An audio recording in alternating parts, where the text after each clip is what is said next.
She left when I was nothing but lofty dreams and $5,000 worth of Bitcoin. Now that it's bloomed into $119,000, she's standing at my door, looking for a way back into the life she tossed aside like an old coat. "You're gambling our future away," she'd hissed, frustration slicing through her voice like a cold wind. And then she was gone, her half of the bed empty, her laughter a hollow echo in our cramped apartment. That was back when dreams were all we could afford, and Bitcoin was just a half-understood gamble. She didn't believe in it, in me, when it was $5,000. But now, staring at her on my doorstep with memories clinging to every word she doesn't say, Bitcoin's $119,000. Each buzzing alert on my phone a silent anthem of triumph. Yet there's her, a ghost from the past awakening old aches, forcing me to question her motives and my own desires. She whispers of old promises, and I feel the temptation clawing at me. But hidden beneath is that old sting, a low, fiery reminder of betrayal. What does she want? Do I even know what I want anymore? The cafe feels like it's part of another world, bathed in a mellow yellow light, faintly scented with the aroma of fresh coffee. I'm here, yet not really. My fingers are warm around the ceramic surface of the mug, the steam rising to meet the chill curling in from forgotten corners. Outside, snowflakes spin lazily, each one tumbling towards its inevitable landing.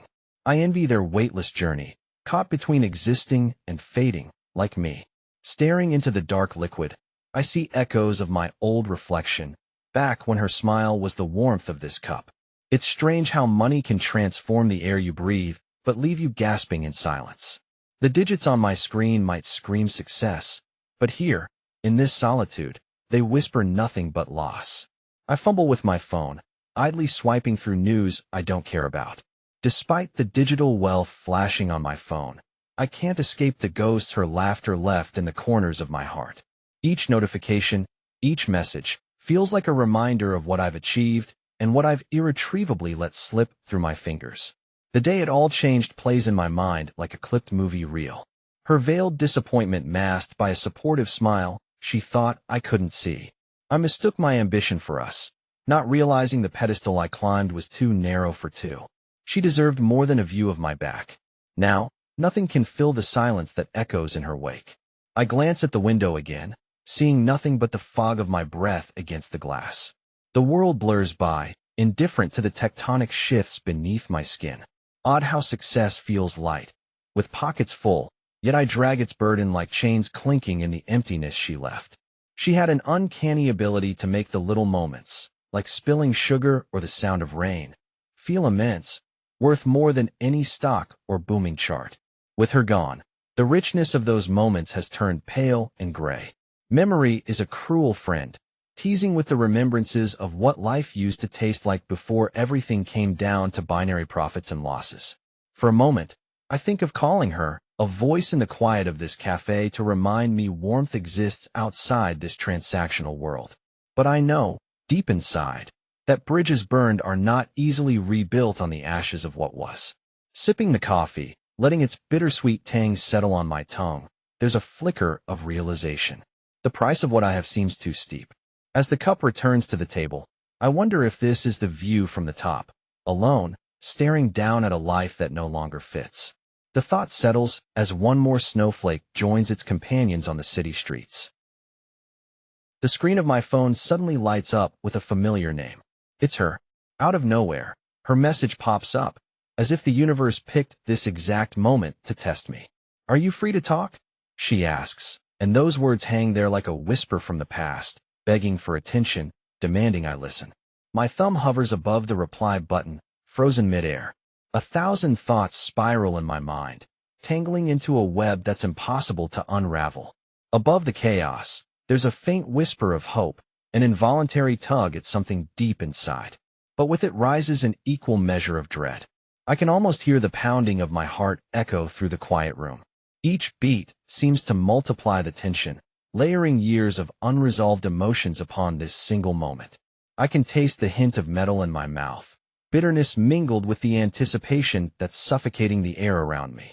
The urge to respond fights with the walls I've painstakingly built.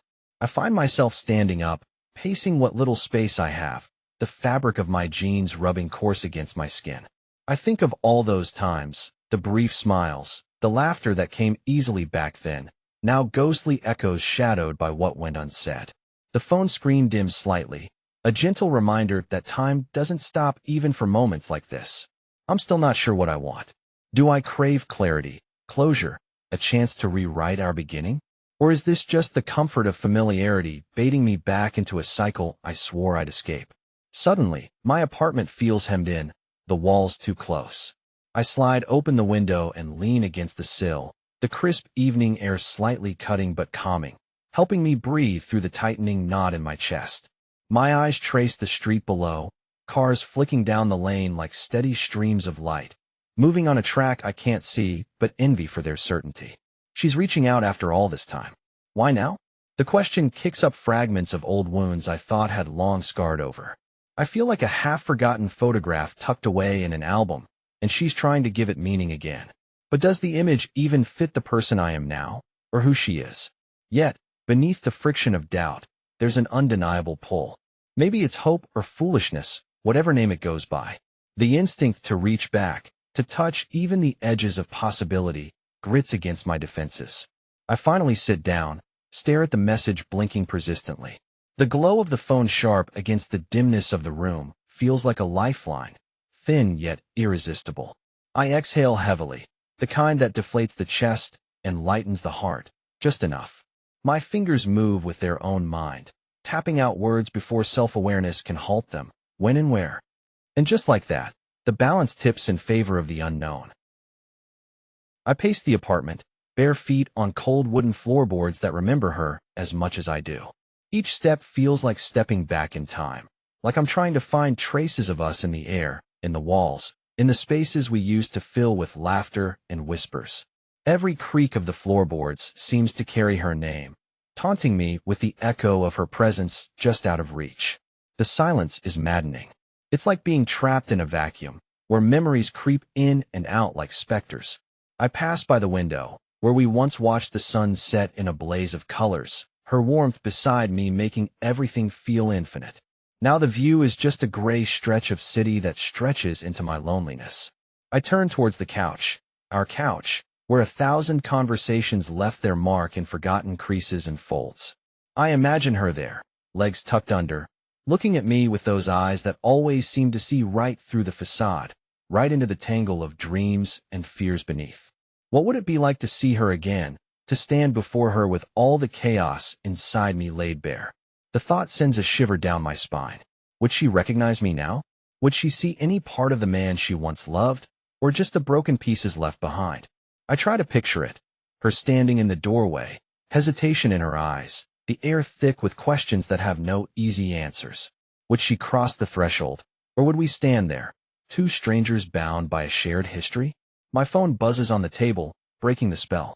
My heart leaps without permission, a fleeting hope I curse for its naivety. It's not her, of course it's not. Just a notification, some mundane update in a world that continues with relentless normalcy outside of this room. Reality feels like a wall I keep crashing into. She's gone. Dreams can't bridge the chasm she left. And yet, part of me clings to the idea, the foolish notion of seeing her again. It's a double-edged sword. The possibility of closure or reopening wounds that never truly healed. I sink into the couch, the familiarity both comforting and cruel, and let my eyes close. Images of us dance behind my eyelids, teasing with what was and what will never be. I wrap my arms around myself, trying to contain whatever's left inside me, and whisper into the void, "Am I anything without you?" The rawness of my own voice resonates in the hollow room. Maybe it's a step forward, acknowledging the crack in my heart that's been pretending otherwise. I remain there, suspended between a reluctant hope and an agony I've nurtured like a dark companion. The emotional tide doesn't settle, it just takes me deeper, thrumming with an intensity one scarcely know how to navigate. When I saw her again, it was like stepping into a photograph long forgotten, untouched and sepia-toned, yet hauntingly real. The dim light filtering through the cafe's dusty window cast gentle shadows across her face, softening the years that lay between us. Her smile was like a bridge trying to span a vast chasm, almost the same, yet with cracks that hinted at roads not taken and words left unsaid. I could feel my pulse ticking in my ears as I made my way to the small, round table where she sat. She looked up, and for a moment, everything fell away. The bustling noise of cutlery clinking, the muted conversations around us, the sharp aroma of espresso wafting through the air. Her eyes locked onto mine, familiar yet strange, like dusting off an old photo you weren't ready to see. "Hey," I whispered, unsure if my voice would carry across the space between us. It felt like it could break, splinter into 1,000 jagged pieces if I wasn't careful.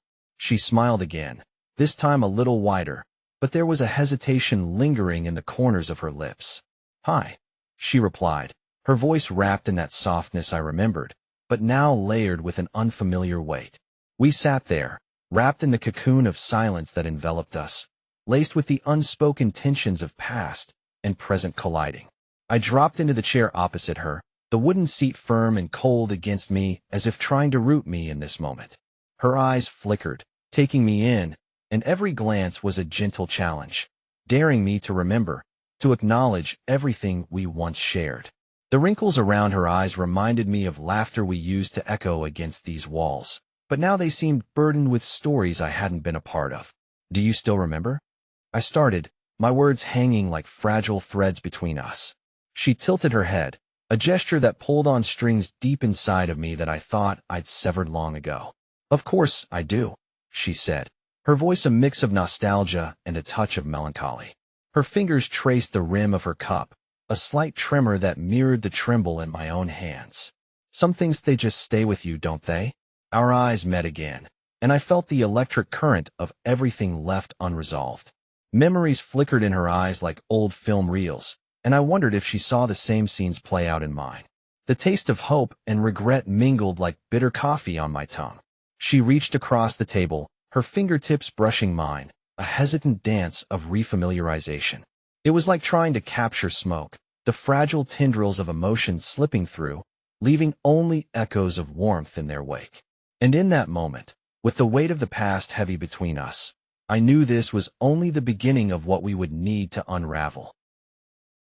The chill of the room clung to me as I sat across from her, the spaces between us filled with echoes of what once was and what might never be again. She glanced at me, her eyes searching for something I wasn't ready to give. My hands were restless on the table, tracing invisible patterns over the wood grain, trying to map out the cracks in our history. "How did we end up here?" she finally asked, her voice a mix of curiosity and accusation, the kind that wanted answers but was afraid of hearing them. I shrugged, attempting to mask the quiver in my voice. "Choices, I suppose. Maybe fate's way of teaching us something." "Fate?" She laughed, a bitter sound, her fingers drumming lightly, impatiently. "You really think a twist of fate made you vanish when I needed you?"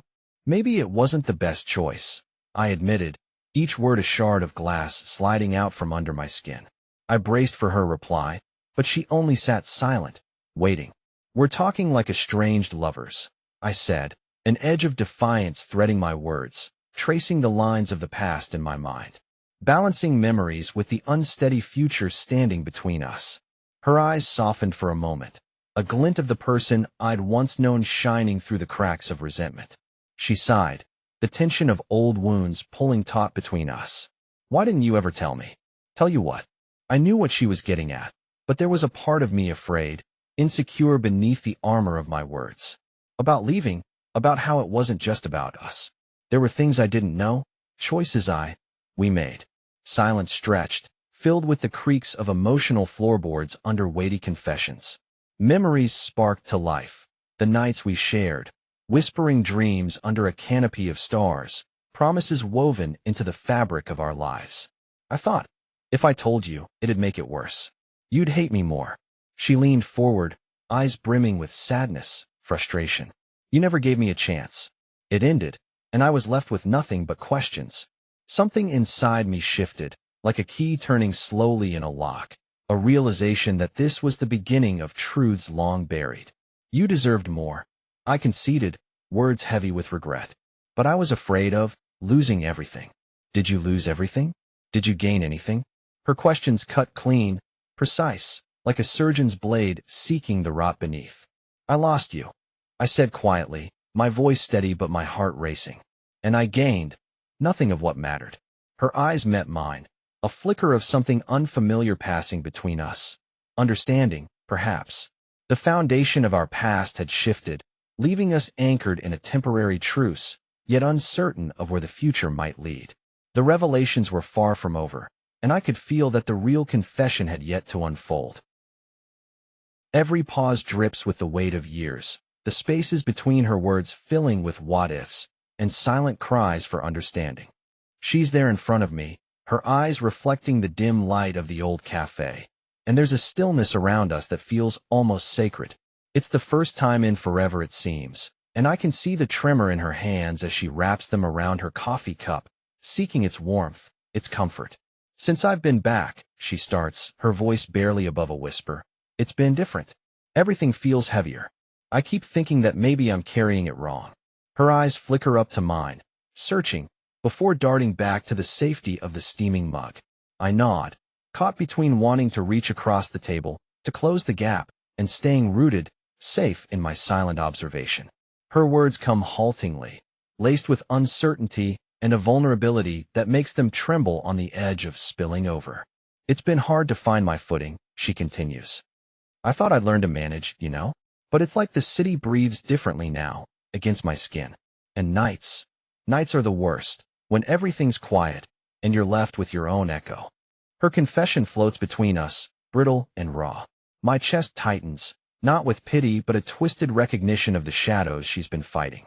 Imagined whispers flit around us, memories colliding with the present in painful contrasts. She talks about the loneliness that clings like a second skin, how she fills silences with noise just to drown out the roar of thoughts she's been too afraid to face. I'm scared of waking up one day and realizing I turned into someone I don't recognize, she says, her voice breaking. All these pieces, little shards, of who I used to be, scattered around. I'm just hoping to find enough of them to feel whole again. Her words cast a net of vulnerability over the table, snaring both our hearts. There's a plea beneath it all, a silent "can you see me?" that reverberates in the spaces between us. Her shields are down, and the authenticity of her exposed self is staggering. There's a pause, pregnant, full, waiting for a response I've barely begun to craft. Part of me wonders if this moment is a prelude to some unspoken request, a bridge she's daring me to cross with her. For now, I'm caught between her unraveling and my own silent reckoning, softly haunted by the question I'm afraid to voice. What if this is the same story told from different sides?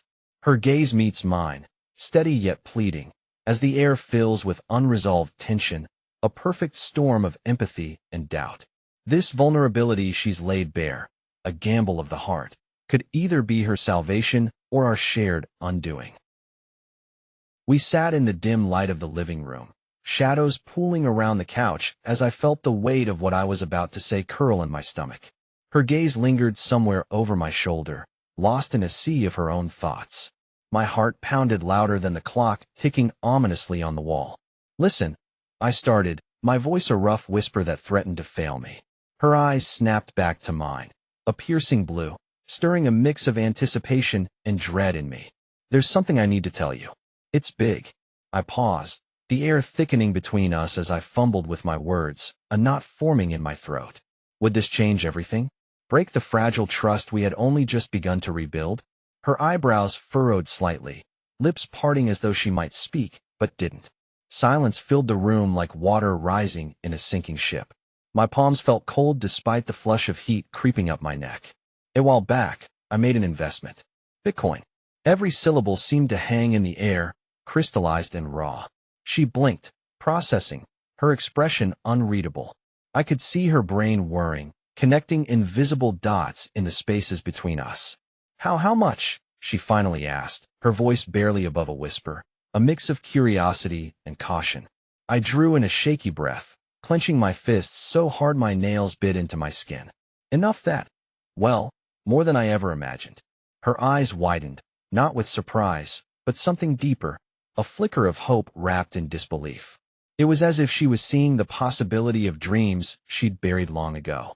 "When did you?" "A couple of years ago. I never thought much would come of it. I just didn't say anything." Her lips pressed into a thin line as she absorbed the confession. "Why now?" she asked quietly, a tremor of uncertainty threading through her words. "Because I can't keep holding on to this without sharing it with you. It feels like lying. We've built everything on honesty, right?" My voice broke on the last word, the lingering echo of it a fragile bridge between us. She sighed, a slow exhalation that seemed to quiet the air around us. "Does this mean everything changes? I hope it means we can start imagining again. Together," I said, my tone softening, reaching out like a tentative olive branch. Her hand found mine, fingers intertwining in a familiar, comforting squeeze. "Okay," she said, a small, hesitant smile pulling at her lips. "But this? It doesn't change how I feel. About you." Relief surged through me, warmth unfurling in my chest. In that moment, the room seemed lighter somehow, the burden of secrecy lifting to reveal the unbroken possibility of what lay ahead for us. The air is thick with what we can't say, but the silence draws lines in the sand neither of us dare cross. I stare at the table, littered with the aftermath of our conversation, the coffee cups still half full, the spoons idle, like they too have given up. I can feel her eyes on me, a weight that makes my heart fumble in its cage, but I can't bring myself to meet her gaze. Not yet. The world feels suspended, like holding your breath at the edge of a cliff, unsure whether you'll plummet or be pulled back to safety. Her chair scrapes softly against the floor as she shifts, the sound a gentle reminder that she's still real, that we're both still here, sitting across an abyss that neither of us know how to cross. My mind is a chaotic swirl of what-ifs, past regrets, and the uncertainty of what might follow if I speak, if I break the dam of silence. I finally lift my eyes, and there she is, so familiar, yet suddenly like a stranger behind walls of memories we've built but never quite lived in. Her face, weary yet tender, bears the echoes of conversations we thought we'd never have. Her lips part as if to speak, but the words falter, evaporating into the space between us. And I wish I had the courage to reach across and catch them, to mold them into a bridge that could span the chasm. But fear holds me hostage. "I don't know." I manage to whisper, the words trembling as they leave me. "It's not enough, but it's all I've got right now." Her eyes flicker, a storm passing through them, and I sense the conflict within her, the push and pull of wanting to reach out but fearing the cost. Her fingers drum a soft, absent rhythm on the table, a melody of unspoken thoughts. She takes a breath, deep and purposeful, and I brace myself, not knowing what she might say, only knowing that whatever it is could pull us toward each other, or push us farther apart. But instead of words, her hand stretches across the table, stopping just short of mine. It hovers there, an offering and a question, fragile yet somehow defiant against the silence that wraps around us. Slowly, as if testing the strength of a fraying rope, I let my hand inch toward hers, the distance between us shrinking. When our fingertips finally touch, it's electric, both grounding and shattering all at once. We sit there, bound by the tenuous thread of this simple gesture, not knowing what it means, only that it means something. Her hand warm beneath mine feels like hope, fragile but persistent. I can't help but wonder where this thread might lead. Will it unravel what we've become, or will it weave a new beginning? Her eyes held mine with a determination I didn't know I needed from her, standing there with the chilly night air wrapping around us like a silent witness. We stood at the edge of everything we'd known, words tangling in my throat like a net. It seemed impossible that this moment could hold the weight of everything unsaid between us. "I'll think about it," she said, her voice tremulous but steady. Her breath interwove with the mist, each exhalation an unasked question in the darkness. "I know," I nodded, trying to swallow down the rocks of uncertainty lodged in my throat. I thought of her fingers, always curling nervously around the edges of her sleeves whenever she was unsure, like they were now. There was always so much I wanted to tell her. All those moments we spent laughing under the dappled sunlight of early summer mornings, the quiet conspiracies and whispered plans imagined in the corners of bustling cafes. Those memories clung to us now like shadows we couldn't quite shake. Her expression softened, momentarily lifting the weight hanging between us. "Whatever happens, it'll be okay," she whispered, as if the promise was for both our hearts. I wanted to believe her, wanted to hold on to that fragile thread of hope she was offering, as if we were two divers clinging to the same lifeline in a vast, uncharted sea. But what if tomorrow was made of different decisions that led us to separate shores? A car passed somewhere down the street, its tires whispering on the wet pavement, drawing us back from the precipice. She looked at me, her eyes full of the past, and the possibility of all those tomorrows we still might face. Her goodbye lingered in the space between, not a barrier, but an invitation, an unkicked door. It was there I found the hint of brittle courage in her stance, the way she squared her shoulders against the unknown. "In your goodbye," I began, but my voice broke and I took a shaky breath, trying again. "There's something that feels like hope." She turned slightly, the haloed streetlight catching her hair, casting amber hues across her face. "Only tomorrow can answer that, I guess," she murmured, gifting me a small, tentative smile that quivered at the edges with all the uncertainty of a new dawn. I nodded again, knowing that our paths would twist and turn in the quiet hours that would fill the void of night. I hoped my silence was enough, that she could feel the urgency, the yearning hidden in my inaudible plea for things to hold together despite how fragile we both felt. She turned away, a matchstick prince seeking her own fire, disappearing into the night, leaving me standing there with all the potential of heartbreak and hope mingling dangerously in my chest. The future hung heavy and glittering ahead, an unwritten promise waiting patiently for dawn.